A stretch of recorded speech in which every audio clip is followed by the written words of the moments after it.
The Guardians of Justice is a mixed media superhero television series released by Netflix in March of 2022. The series is part of a bootleg universe which satirizes various pop culture media.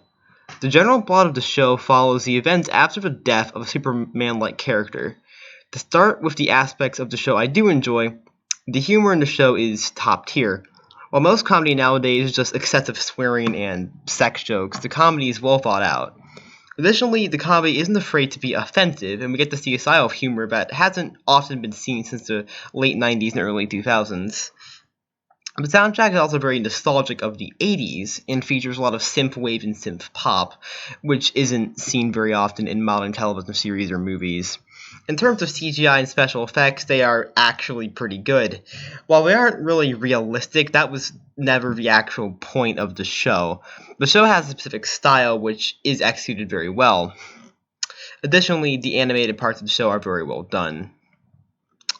The acting in the show is really good for what it's supposed to be, because the actors, you can tell, know the show is supposed to be a satire, so they aren't really trying to act deep or emotional.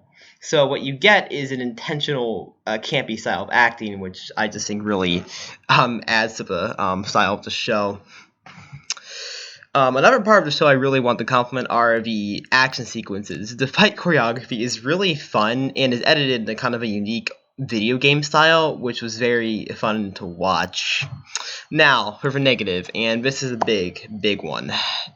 While the show initially starts off as like an almost perfectly done satire, that's only for the first half of the show.